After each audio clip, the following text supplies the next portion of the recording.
Hello everyone, welcome back to my channel. और कैसे हैं आप सभी? उम्मीद करती हूँ आप सभी बहुत अच्छे होंगे, सेहतमंद और खुशहाल होंगे। और मैं बना रही हूँ पास्ता की रेसिपी मैं पहले भी आपके साथ कई बार शेयर कर चुकी हूँ। पास्ता मैं आपको बताऊँ मेरे घर में बहुत ही ज़्यादा फ्रीक्वेंटली बनता है। वजह ये कि सानवी खुशी को बहुत ही ज़्यादा पसंद है। आप उन्हें पूछें कि pizza, burger, pasta and any XYZ recipe मतलब डिश में से उन्हें क्या पसंद है, तो उन दोनों का एक ही आवाज़ में आंसर होगा पास्ता। दे लव पास्ता सो मच कि वो हर रोज़ भी खा सकते हैं। इसीलिए जो पास्ता है मैं वो मैदा वाला नहीं लाती, मैं वो सूजी वाला या डुरूम व्हीट वाला लेकर आती हूँ, सो दैट अगर मैं फ्रीक्वेंटली बना भी रही हूँ तो फिर वो उतना अनहेल्दी ना रहे। और ये जो रेसिपी है बहुत आसान है।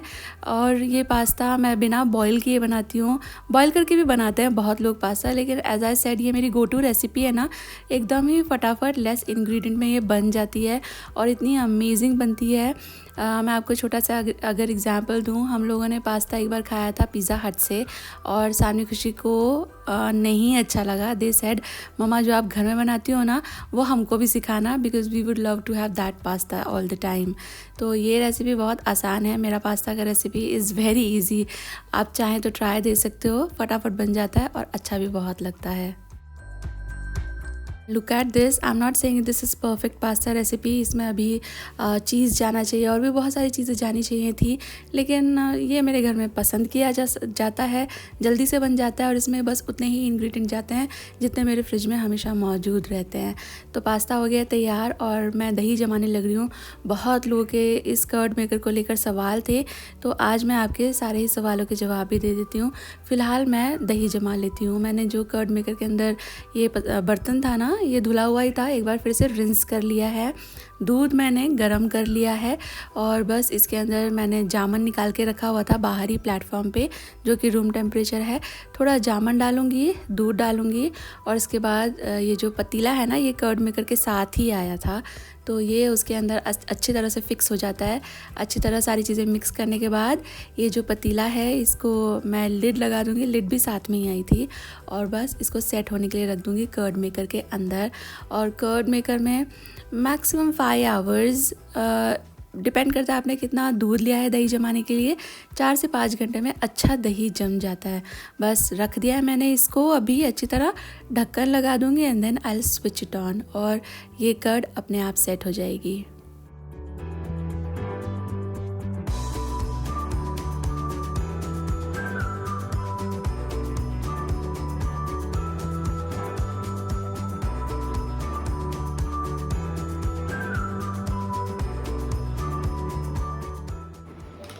क्या कर रहे हो बच्चों? ओरिगामी ओरिगेमी क्या बनाने वाले हो? बॉक्स। बॉक्स। हाँ जी। वाव, दिखा। अभी एक स्टेप बाकी है। एक स्टेप बाकी है अभी। हाँ जी। गुड, बना लो फिर दिखाना है। हाँ जी। So what's the status of your origami kids? अरे ये तो अच्छा है यार। सॉरी।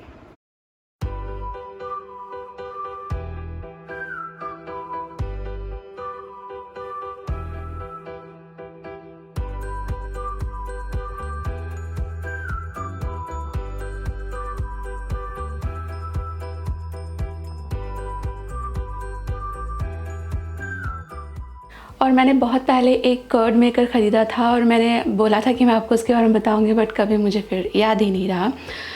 इनिशियली तो मैंने उसको यूज़ भी नहीं किया था बहुत दिन तक, मैं आपसे बिल्कुल फ्रैंकली बता रही हूँ।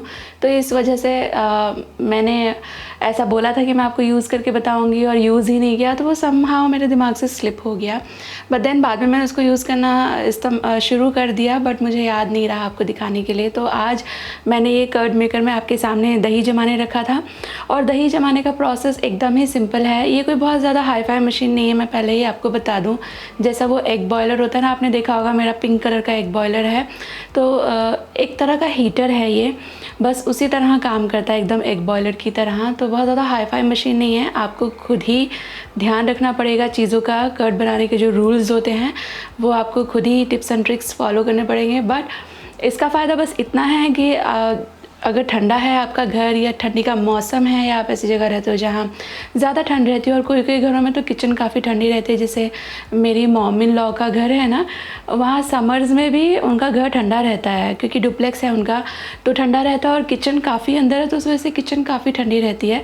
तो कहने का मतलब ये है कि अगर ठंडक रहती है उस जगह पे जहाँ आप दही जमा रहे हो, तो आपको ऐसी मशीन की फिर ज़रूरत हो सकती है। फिर वो माइक्रोवेव में टावल वावल में लपेट के रखते हैं, दैट इज़ वन वे। मैं भी ऐसे करती थी पहले विंटर्स में, बट जब से मैं ये कर्ड मेकर में दही जमा रही हूँ, आई टेल यू वो सब करने की ज़रूरत नहीं, because as I told you ना, एक तरह का हीटर है, ये एक पर्टिकुलर टेम्परेचर मेंटेन करता है सो दैट आपका कर्ड जमने के लिए जो राइट टेम्परेचर होना चाहिए ना, now curd has those bacterias, तो उनकी ग्रोथ के लिए जो टेम्परेचर राइट होता है वो ये जो मशीन है उसको मेंटेन रखता है। तो मैंने सुबह आपको दिखाया था कर्ड मैंने जमाने रखा है। कर्ड जमाने के बारे में 2-4 बातें मैं आपको बता दूं। एक तो आपका दूध जितना अच्छा क्वालिटी का होगा, फुल फैट होगा, उतना आपका जो कर्ड है वो अच्छा बनेगा। दूसरा, कर्ड जमाने के लिए प्री बॉइल्ड मिल्क को वापस आपको लूक वार्म करना है। अभी उबाला है तो ठंडा कर लीजिए लूक वार्म होने तक, और अगर फ्रिज में से ले रहे हैं तो गर्म कर लीजिए लूक वार्म आने तक। लूक वार्म से मेरा मतलब है आप आपकी छोटे फिंगर उसमें डालें तो आप सहन कर पाएँ, आपको ठंडा या गर्म ना फील हो। जैसे छोटे बच्चे के लिए दूध चेक करते हैं ना, यहाँ डाल के चेक करते हैं, तो उतने की ज़रूरत नहीं, आप छोटी फिंगर डाल के देख लीजिए आप सहन कर पा रहे हैं, ऐसा टेम्परेचर इज़ गुड दूध का। तो दूध हो गया। बाकी जो कल्चर होता है यानी कि दही, तो आप कोई भी फ्रेश दही जो खट्टा ना हो ऐसा 1-1.5 चम्मच दही ले लीजिए, उसको भी थोड़ा सा रूम टेम्परेचर लेकर आइए तो बेहतर होगा। एकदम ही फ्रिज में से लाया चिल्ड कर्ड कभी कभी लाइक एज अ कल्चर इतना एफिशिएंटली काम नहीं करती है। तो दूध आपका टेम्परेचर देख लीजिए, लूकवार्म कर लीजिए कि आप सह पाएँ इस उंगली पर। दूसरा, आपका जो कल्चर है, जो दही आपने लिया है वो फ्रेश होनी चाहिए, एज एन खट्टा नहीं होना चाहिए, क्योंकि खट्टे दही से खट्टा ही दही बनेगा। आई मीन खट्टा दही का आप जामन ले रहे हो ना, कल्चर ले रहे हो, तो आगे जो आप उससे ज़्यादा दही सेट करने वाले हो वो भी खट्टा ही आएगा। इसलिए आपका जो दही है वो खट्टा ना हो, इस चीज़ का ध्यान रखिए। और दोनों चीज़ें तैयार करके आप चाहे तो दूध को अच्छी तरह से उछाल लीजिए, ऐसे ऐसे करते हैं ना जैसे फ़िल्टर कापी करते हैं, तो उससे बहुत ज़्यादा वो हल्का हो जाता है, उसमें हवा भर जाती है, फ्रथी हो जाता है, तो आपका जो कर्ड है ना वो भी उतना ही सिल्की और बहुत अच्छा बनता है, थिक बनता है। बट अगर आप नहीं भी कर सकते तो भी उतना ज़्यादा कोई फ़र्क नहीं आता, बिकॉज़ मैं एकदम ही ऐसे फटाफट से जमा देती हूँ और मेरा कर्ड अच्छा ही सेट होता है। आप देख रहे हैं 2 साल से। तो सिर्फ आप टेम्परेचर का ध्यान रखिए, चाहे तो उछाल लीजिए, चाहे तो ऐसे ही आपका जो दूध है उसके अंदर वो कल्चर मिला दीजिए। और इसके बाद ये जो मशीन है ना, मैं अब आपको मशीन क्लोज़अप दिखाती हूँ। तो ये जो मशीन है ना, इसको मैंने यहाँ पे प्लग इन किया हुआ है, ये देख रहे हो आप, इसका ऐसे एक स्विच होता है, इसको प्लग इन कर दीजिए, पावर ऑन करना होता है आपको इसको। और ये इसके यहाँ आप देख ही सकते हो, दिख भी रहा है थोड़ा थोड़ा, हीटिंग सिस्टम है पीछे। इसके अंदर ये बर्तन आता ही है, इस बर्तन में आप दूध और कल्चर का जो मिक्स बनाया आपने वो डाल के रख दीजिए। मेरा ये दही सेट हो चुका है बाय द वे, तो वो कल्चर डाल के रख दीजिए। ये लिड भी आता है, लिड लगा के इसके अंदर ऐसे रख दीजिए। और फिर इसके बाद ये जो ढक्कन है, इससे इसको बंद करके आप ऑन कर देंगे तो यहाँ इंडिकेटर ऑन हो जाता है। और ये आपका जो मशीन है दिस कर्ड मेकर 4 से 5 घंटे के अंदर आपका दही सेट कर देगी। ओके, वंस ये है जमाया हुआ दही जो मैंने सुबह रखा था, मैं आपको दिखा रही हूँ। एक बार आपके दही के ऊपर इस तरह पानी अलग हो जाए ना, गौर से देखेंगे दही नीचे है और ये हरा हरा पानी ऊपर है। ये पानी बहुत न्यूट्रिशियस होता है बाय द वे। आप इसे करी पत्ता के प्लांट में डाल दीजिए, ये उसकी ग्रोथ को सपोर्ट करता है। ऑल्सो आप इससे आटा वाटा लगा लीजिए, ये बहुत हेल्दी होता है, तो डोंट थ्रो इट। हाँ, बस इसे मिक्स नहीं करना है इसके अंदर। एक बार आपका दही ऐसे जम जाए, पानी ऊपर आ जाए, ये पानी हटा लें, एक दूसरी कटोरी में निकाल लीजिए, देन यूज़ इट। और ये जो नीचे का दही है ये इस वक्त टच करने में वार्म है, बिकॉज एज आई सेड इसके अंदर हीटर है। तो आप चाहे तो इसी को दूसरे किसी स्टील बर्तन से हाँ ढक्कन लगा के इसको फ्रिज के अंदर रख दीजिए। कम से कम 3 से 4 घंटे ये ठंडा हो जाएगा, सेट हो जाएगा और आपका दही ऐसा निकलेगा जैसे आप आइसक्रीम खा रहे हो। तो ये दही फ़िलहाल जाएगा फ्रिज के अंदर और ठंडा हो जाएगा। तो ये बिल्कुल वैसे सेट अभी भी आप देखो अच्छा सेट है, बट दही को हमेशा जमाने के बाद फ्रिज में सेट कर लें तो बहुत अच्छा हो जाता है, खाने में भी अच्छा हो जाता है। ठंडा ठंडा दही सबको पसंद आता है, ठंडे दही से आप बहुत कुछ बना भी सकते हो और वो बेटर सेट और ज़्यादा गाढ़ा आपको फ़ील होता है। तो फ़िलहाल मैं इसको रख दूँगी फ्रिज के अंदर। और बाद में आप ये जो बर्तन है जिसमें हमने दही जमाया है, इसमें से दही निकाल सकते हैं किसी दूसरे बर्तन में। और अगर इसी साइज़ का कोई और बर्तन भी आपके पास, टिफ़िन जैसा या कटोरे जैसा, तो वो भी आप इसके अंदर डाल सकते हो। कोई ज़रूरी नहीं है कि सेम डब्बे में ही आपको दही बनाना है। बस ध्यान रखिएगा कि स्टील का हो तो बेहतर है। मैं कभी कभी जब मुझे इतना ज़्यादा दही नहीं बनाना होता, थोड़ा ही बनाना होता है, तो मैं कोई छोटा बर्तन भी अंदर रख देती हूँ, दही आराम से जम जाता है। तो मेरा तो अभी तक इससे ना अच्छा ही चल रहा है। एज सच मुझे कोई इससे शिकायत नहीं है। और ये बहुत एक्सपेंसिव भी नहीं है, उस हिसाब से मैं बोलूँ तो I am quite happy with this. तो ये तो थे आपके सवाल कर्ड मेकर को लेकर, जो मैं बहुत वक्त से भूल जाती थी। आप पूछ रहे थे पर मुझे याद नहीं रहता था। Apologies for that Sharma ji, just a second. तो ये तो थी कर्ड मेकर की बातें। और आज मैं आपके साथ एक बहुत अच्छी सी रेसिपी शेयर करने वाली हूँ, जो मैं खुद पता नहीं कितने महीनों के बाद बना रही हूँ। आपको रोज़ एक अच्छा रेसिपी देने के चक्कर में ना बहुत सारी चीज़ें मेरे घर में जो फेवरेट होती थी वो आजकल काफ़ी टाइम के बाद बनती हैं। ये जो रेसिपी है ये एक स्नैक है। आप इसे होली पे भी बना सकते हो, but it is a snack, तो आप कभी भी बना सकते हो। कोई ओकेजन का एज सच आपको वेट करने का ज़रूरत नहीं है। It is a very good evening snack होता है ना, टी टाइम स्नैक, तो वैसे भी बहुत अच्छा लगता है। और बच्चों को तो आप कभी भी दे दीजिए। और आलू और सूजी से बनता है, फटाफट बन जाता है। तो इसके लिए मैं आलू बॉईल करने रखूँगी, तो आप ट्राई ज़रूर करना। और यहाँ पे मैं आलू उबालने के लिए रख दूँगी और साथ में हमारा जो शाम का दिया बाती रहता है उसकी तैयारी शुरू करूँगी। मंदिर के कुछ पात्र मैंने दोपहर में साफ़ करके रखे थे, अच्छी तरह सूख चुके हैं, तो इनको असेंबल करके अभी फिर हम लोग दिया बाती की तैयारी करेंगे। और शाम में यहाँ का दिया शर्मा जी जलाते हैं, तो वो दिया जलाने आए थे। तो फिर उन्होंने देखा कि थोड़ा सा अच्छा नहीं दिख रहा है, यहाँ वहाँ धूल पड़ी हुई है, तो उन्होंने कहा कि मैं ये साफ़ कर लेता हूँ। देन आई सेड कि मैं भी करा देती हूँ, अदरवाइज़ फिर बहुत शाम हो जाएगी। बहुत शाम में भी दिया बाती नहीं करना चाहिए, एक टाइम होता है हर चीज़ को करने का। तो हम दोनों ने मिलकर साथ में फटाफट से मंदिर को साफ़ कर लिया। उसके बाद शर्मा जी ने ये वाला दिया बाती किया और मैंने बाहर वाला, जो आप देखते हो ना कपूर वाला मैं जलाती हूँ, वो बाहर में रखती हूँ मैं। उससे सारे घर में बहुत अच्छी खुशबू आती है, एक फ़ील आती है, हाँ शाम हो गई है। पता नहीं मैं जो कह रही हूँ आप समझ पा रहे हैं कि नहीं, बट जब शाम में घर में दिया बाती हो जाती है ना, तो घर की फ़ील ही बदल जाती है। उस घर की खुशबू अलग हो जाती है और मन लगने लगता है। मन करता है कि चलो अब खाना बनाया जाए, बच्चे पढ़ने बैठे, कुछ एक्स्ट्रा और काम किया जाए। तो मुझे मालूम है जो मूर्तियाँ होती हैं वो बिस्तर पे नहीं रखनी चाहिए, इसलिए मैंने एक पुस्तक रख के उसके ऊपर जो साफ़ की हुई मूर्तियाँ मैं वो वहाँ अरेंज कर रही हूँ। और इसके बाद ये मंदिर साफ़ कर लेंगे और फिर शर्मा जी वापस मेरा मंदिर जैसा था वैसा सजा देंगे।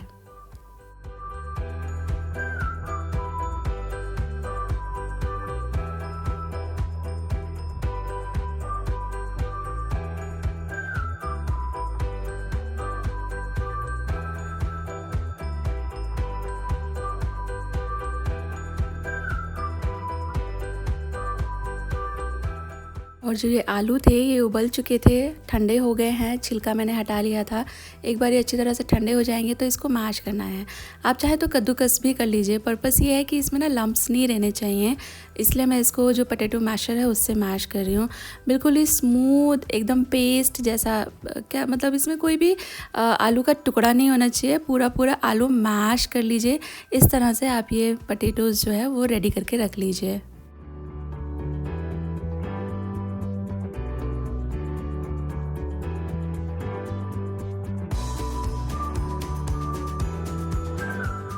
पटेटोज़ हो चुके हैं तैयार। एक पैन में मैं थोड़ा सा ले लूँगी पानी, डालेंगे इसके अंदर स्वाद के हिसाब से नमक और थोड़ा सा कच्चा ज़ीरा, सफ़ेद ज़ीरा है ये, कच्चा ही है, इसको उबाल आने तक पका लीजिए। और अब इसके अंदर ऐड करेंगे सूजी। 1 कप सूजी लिया है तो 2 कप पानी लीजिएगा। 2.5 कप भी मत कीजिएगा, पानी ज़्यादा आपको नहीं करना है, ये है आपके लिए पहला टिप। अदरवाइज़ ये जो उपमा जैसा बन रहा है ना, ये गीला गीला बनेगा और फिर फ्राई करते हुए सारा तेल पिएगा, खुल जाएगा। तो 1 कप सूजी के सामने 2 कप पानी, 1 चम्मच भी ज़्यादा नहीं। और इस तरह से इसको पका लीजिए जब तक कि ये इस तरह से गाढ़ा हो जाए। एक दूसरे बर्तन में निकाल के इसे ठंडा कर रही हूँ मैं। 1 चम्मच तेल इसमें ऐड करके थोड़ा सा मिक्स कर लीजिए। अभी ये काफ़ी गर्म है तो मैं इसे पूरा मिक्स नहीं कर रही हूँ, बस मैंने थोड़ा सा जो तेल है वो इनकॉर्पोरेट कर दिया है। और अभी इसको हल्का सा मिक्स देके रख देंगे ठंडा होने के लिए। और ये बिल्कुल ठंडा हो जाए, इस चीज़ का आपको ध्यान देना है। This is second tip. अगर ये गर्म रहेगा तो नमक और आलू के कांटेक्ट में आके फैल जाएगा, फिर ये तेल में फैलेगा। तो एकदम ठंडा हो चुका है, आप देखिए मैंने हाथ से इसको महसूस किया, एकदम ठंडा लग रहा है। तो मैं फ़िलहाल इसको हल्का सा नीड कर लूँगी। और ये मिक्सचर लूज़ नहीं बनाना है, मैं बार बार कह रही हूँ, ये थोड़ा थिक ही रखिएगा। जितना थिक होगा उतना आपको आसान रहेगा रेसिपी कंटिन्यू करने के लिए। अब मैंने आलू डाल दिए हैं, थोड़े से चिली फ्लेक्स मैं यहाँ ऐड कर रही हूँ, बारीक कटा हुआ हरा धनिया डाला है। नमक डालने की ज़रूरत नहीं है, वो सूजी में ऑलरेडी है। आलू उबालते हुए भी मैंने थोड़ा नमक डाला ही था। और इसके बाद फिर इसको अच्छी तरह मिक्स कर लीजिए। वन मोर टिप, आलू और सूजी की मात्रा बराबर नहीं रखनी है। 2 मीडियम साइज़ के आलू के सामने 1 कप सूजी, यानी कि फ्लावर ज़्यादा रहना चाहिए। आलू बहुत ज़्यादा आपको इसमें नहीं रखना है। और फिर आप इसको आपके हाथों को ग्रीस करके इसको शेप कर लीजिए। आप चाहे तो इस तरह जैसे मैं स्टिक बना रही हूँ ना, ब्रेड स्टिक्स जैसे होते हैं वैसे बना लीजिए, चाहे तो छोटे छोटे बॉल जैसे बना लीजिए, चाहे तो जैसे फिंगर्स काटते हैं वैसे कर लीजिए। बट 2-4 बातें मैं आपको बता रही हूँ, उनका ध्यान रखिएगा। साइज़ और शेप डजेंट मैटर, उससे कोई फ़र्क नहीं पड़ता। बट आपको इसे थिक ही रखना है थोड़ा। ये सॉफ्ट लूज़ नहीं होना चाहिए। इसके अंदर जितना ज़्यादा मॉइस्चर रहेगा ना, ये जो आप मिश्रण देख रहे हैं, ये मिश्रण अगर सॉफ्ट है, ज़्यादा मॉइस्चर वाला है, चांसेस आर हाई कि ये तेल में जाके फट सकते हैं, तेल पी सकते हैं। ऑल्सो रेसिपी बहुत आसान है, इंग्रेडिएंट्स भी कम ही जाते हैं इसमें। It's just that the tips and tricks आपको थोड़ा ध्यान रखना है। तेल बहुत अच्छा गर्म आने के बाद आप इसमें ये स्टिक्स डाल दीजिए। आपको इसे स्लो या मीडियम फ्लेम पे नहीं, एकदम ही हाई हॉट ऑयल के अंदर फ्राई करना है। इसमें पकने जैसा कुछ भी नहीं है, इसको सिर्फ हम थोड़ा सा वो कलर और क्रंच दे रहे हैं। आलू सूजी सब पका हुआ है। तो मैंने एक साथ सारे डाल दिए हैं क्योंकि ये रेसिपी मैं कई बार बना चुकी हूँ। बट आपके लिए आई वुड से पहले एक बना के देखिए। अगर आपको लगता है कि सही बन रहा है तो फिर पका लीजिए सारे। अगर आपको लगता है वो खुल रहा है ना, तो इस स्टेज पे आप दोबारा तो सूजी नहीं बना सकते हो ना उसमें डालने के लिए, तो थोड़ा करके मैदा डाल दीजिए और ऐसा स्टिफ बना लीजिए कि वो टूटे नहीं। आप समझ रहे हैं मेरी बात। आप एक का टेस्टर कर लीजिए, अगर वो फैलता है ऑयल में तो फिर आप थोड़ा मैदा मिला सकते हो, नहीं फैलता है तो फिर गुड टू गो। फिर आप सारे के सारे जो आपका डो है ना, उससे इस तरह स्टिक्स बना लीजिए या तो फिंगर्स बना लीजिए या तो छोटे छोटे बॉल बना के भी आप इसे फ्राई कर लीजिए। और ये देखिए अंदर से कितने हॉलो हो जाते हैं, क्रिस्पी लगते हैं, यमी लगते हैं। गिव इट अ ट्राई, आपको पसंद आएगा। और मुझे आपको कुछ बताना था। आपने मेरी जब पापा मम्मी यहाँ थे ना, उस वक्त की वीडियोस में देखा था कि पापा के पैर में थोड़ा सा दिक्कत हो रहा था। मुझे बहुत सारे लोगों के कमेंट भी आए थे कि पापा इस तरह क्यों चल रहे हैं, उनके पैर में दिक्कत है क्या। फिर बाद में मैंने बताया कि उनके पैर में सूजन आ रखी है, सिकाई कर रहे थे हम लोग। तो पापा के पैर में ना ऐसे मोच जैसा आ गया था, तो उसकी वजह से उनके पैर में थोड़ी सूजन आ रखी थी, जिसकी वजह से उन्हें थोड़ा दर्द भी था ही ऑब्वियसली। तो शर्मा जी ने देखा तो हम लोग थोड़ा सा उनको मसाज वगैरह दे रहे थे। तो शर्मा जी ने कहा था कि पापा सूजन जा नहीं रहा है, प्रॉब्ली यहाँ हेयरलाइन फ्रैक्चर हो सकता है। तो पापा ने कहा नहीं, मुझे दर्द फील नहीं हो रहा है, तो शायद ऐसा नहीं होगा। तो बाद में उनका सूजन जा ही नहीं रहा था, तो वी इंसिस्टेड। फिर पापा ने भी कंसीडर किया और उसका आज सुबह उन्होंने टेस्ट कराया तो हेयरलाइन फ्रैक्चर ही आया है। पापा को वो लगाया है प्लास्टर। शर्मा जी 4 हफ्ते का है। हेयरलाइन फ्रैक्चर नहीं है, फ्रैक्चर है। It's a fracture, not hairline. तो पापा को फ्रैक्चर है, हेयरलाइन फ्रैक्चर नहीं, आई एम सॉरी, फ्रैक्चर ही है और उनको 4 हफ्ते का प्लास्टर लगाया हुआ है। तो हम सब यही सोच रहे थे कि मोच की वजह से इस तरह स्वेलिंग आ गई है और शायद धीरे धीरे चली जाएगी, बट नहीं जा रहा था। तो पापा ने प्रिकॉशनरीली फिर करा लिया टेस्ट और फिर टेस्ट में फ्रैक्चर आया है। वी आर जस्ट होपिंग कि अच्छे से उनको दर्द तो है ही, बट उनको ऐसा लग रहा था कि बियरेबल है, बट अभी प्लास्टर है तो जल्दी उनका पैर अच्छा हो जाएगा। तो बस इसी के साथ आ गए हम इस वीडियो के एंड पर। उम्मीद करती हूँ आज की वीडियो और रेसिपीज़ आपको पसंद आई हैं। अब मैं जल्दी ही मिलूँगी आपसे एक नई वीडियो के साथ। तब तक के लिए आप रखिए सभी अपना ढेर सारा ख्याल। मुझे दीजिए इजाज़त। Bye bye, take care, good night.